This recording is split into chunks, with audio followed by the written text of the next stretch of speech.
Good morning. Welcome back. My today's topic is Janpadas of Rajasthan. Due to Greek invasion, Malwa of Punjab, Shivi, Arjunayan, etc. castes, which were famous for their courage and bravery, came to Rajasthan and started living here. हुआ क्या, जब Greek invention हुआ, आक्रमण हुए, तो पंजाब के मालव, शिवी, अर्जुनियाना और बहुत सारी इनके साथ दूसरी कास्ट किस तरफ घूमी? राजस्थान की तरफ. ठीक है, उस तरफ आना उन्होंने चालू कर दिया. ये जो कास्ट थी ये अपने आप में बहुत ही करेजियस और ब्रेवरी के नाम पे फेमस थी. ठीक है ना. जब ये राजस्थान में आए और इन्होंने यहाँ पर रहना चालू किया तो धीरे धीरे यहाँ पर महाजनपदास के अंदर ये डेवलप होने लगता है. The following are the prominent Janapadas of Rajasthan. अब राजस्थान के जनपदास के बारे में हम क्या कर रहे हैं, बात कर रहे हैं. पहले जांगल, दूसरा मत्स्य, तीसरा सुरसेना और चौथा शिवी. ठीक है, वापस रिपीट करती हूँ. जांगल, मत्स्य, सुरसेना एंड शिवी. पहले देखते हैं जांगल कौन है, कौन सा एरिया है राजस्थान का.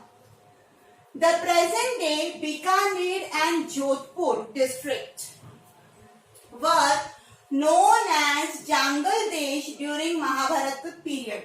हुआ ये कि अभी प्रेजेंटली राजस्थान के अंदर के दो डिस्ट्रिक्ट बीकानेर और जोधपुर, ये दोनों ही डिस्ट्रिक्ट महाभारत पीरियड में जांगल देश के नाम से जाने जाते थे. कुरु एंड मद्रिया. अब ये क्या है, उस समय में कुरु जांगल और मद्रिया जांगल के नाम से ये फेमस थे areas. Ahichatrapur is the capital of this janapada. At presently जो नागौर है वो कैपिटल हुआ करता था जांगल देश की और उस वक्त उसका नाम था अहिचत्रपुर. ठीक है. The king of Bikaner was the owner of forest land. हुआ ये था कि ये जो आसपास का एरिया था, इस एरिया के वो पूरी तरीके से फॉरेस्ट लैंड थी. तो उस फॉरेस्ट लैंड के ऊपर दूसरे लोग अपनी जीविका चलाते थे. और ये जो फॉरेस्ट लैंड है उसका राजा कौन था? बीकानेर का जो किंग था वो उस फॉरेस्ट लैंड का ओनर था. Fourth, he called himself Jangaldhar king. वो खुद को जांगलधर किंग कहलाता था. और कितनी बार तो ऐसे सबूत भी मिले जिसके ऊपर कॉइन के ऊपर जय जांगलधर किंग लिखा हुआ भी मिला. तो ये चीजें जांगल से रिलेटेड है. बहुत simple. At present Bikaner Jodhpur area Jangal देश हुआ करता था. ठीक है. अहिचत्रपुर एट प्रेजेंट जो नागौर है वो उसकी कैपिटल हुआ करती थी. The king of Bikaner forest के ओनर थे और चौथा वो अपने आप को जांगलधर किंग बुलवाते थे. सिंपल है, समझ में आ गया होगा. Second, Matsya. The area around the present Jaipur. Jaipur के आसपास का एरिया इज नोन एज मत्स्य महाजनपदास. जयपुर के आसपास का एरिया जो था सिटी के आसपास का, तो वो मत्स्य महाजनपदास के नाम से फेमस था. Its capital was Viratnagar at present Barrett. है ना. इसकी कैपिटल, मत्स्य की कैपिटल विराटनगर थी जिसको अभी प्रेजेंट के अपन बैरट के नाम से जानते हैं. Clear. Third point of Matsya janapadas. The king name Sahaj ruled over both Chedi and Matsya state. ये बोला जाता है महाभारत के टाइम पीरियड में कि शहाज नाम का जो राजा था उसने बाद में चेडी और मत्स्य दोनों पे ही राज किया था. मेरा third janapadas Surasena. First, this mahajanapadas was situated in Braj region. Modern Braj region जो था वहां पर सुरसेना नाम का महाजनपदास सिचुएटेड था. Secondly, its capital was Mathura. इसकी कैपिटल क्या थी? Mathura. According to the Mahabharata, Mahabharata में ये बोला गया है, उसके रिकॉर्ड से ये बोला गया है कि this region was ruled by the Yadu dynasty. कि इस ये ब्रज रीजन के ऊपर यादू डायनेस्टी क्या करती थी? राज करती थी. ऐसा महाभारत में बोला गया है. Most of the areas of Bharatpur, Dholpur, Karoli districts used to be under Sursena district. बहुत सारा एरिया भरतपुर का, ढोलपुर का, करौली का ये सूरसेना डिस्ट्रिक्ट में आता था. अब क्योंकि ये मथुरा है तो Vasudev son Shri Krishna belong to this district.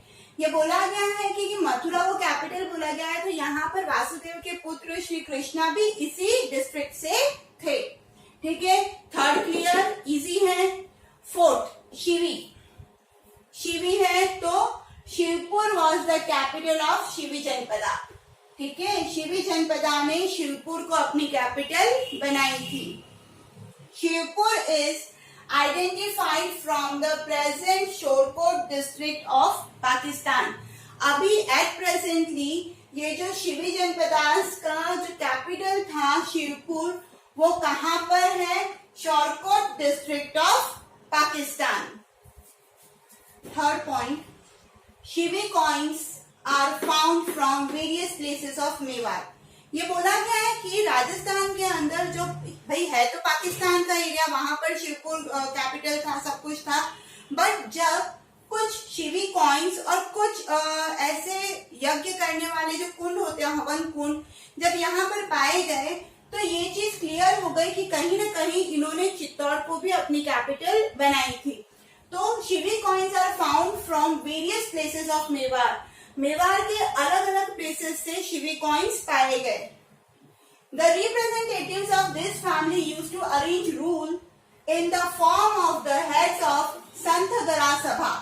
जो घर के बड़े होते थे, वो फैमिली के जो बड़े होते थे वो क्या करते थे, नए नए नियम निकालते थे और रिप्रेजेंटेटिव्स मतलब एक सभा बनाई गई थी, वो उनके रिप्रेजेंटेटिव्स भी थे और ऐसी सभा को बोला गया संतगरा सभा. इन शॉर्ट कि घर के जितने भी हेड है, अलग अलग फैमिलीज के जितने भी हेड है, वो एक साथ बैठकर सभा करते थे और निर्णय लेते थे, तो वो क्या हो गया? संतगरा सभा. The members could express their views on determining subjects and it is known as undue विरोध. क्या होता था कि जब कोई भी निर्णय लेना होता था तो ग्रुप जो था वो दो पक्षों में बढ़ जाता था कि क्या हो सकता है, क्या परिणाम होगा. ये सारी बातें जो डिस्कस की जाती थी, जिसको अपन डिबेट भी बोल सकते हैं या ये बोल सकते हैं कि विचार विमर्श, तो वहां पर इसको क्या बोला जाता था? अन्यू विरोध. The controversy topics were settled by casting votes. मतलब जब कभी भी दो दल बन जाते थे डिस्कस करते करते और जब लगता था कि अब डिसीजन लेना थोड़ा सा टिपिकल हो रहा है, तो ऐसे में वोटिंग का इस्तेमाल किया जाता था. ठीक है, हाथ खड़ा कर दो सहमति के लिए, फिर काउंटिंग करके मेजोरिटी वाइज वो डिसीजन लिया जाता था. Santagara was the largest institution of the district. Shivi mahajanapadas में आने वाले जितने भी डिस्ट्रिक्ट थे उसमें से ये संतगरा सभा जो थी वो लार्जेस्ट इंस्टीट्यूशन से फेमस हुई थी. ठीक है, आई होप राजस्थान के महाजनपदास जो है वो आपको क्लियर हो गए होंगे. कोई भी डाउट है कमेंट करिए, लाइक करिए, शेयर करिए, सब्सक्राइब करिए और पढ़ते रहिए social studies with Sangeeta. Thank you.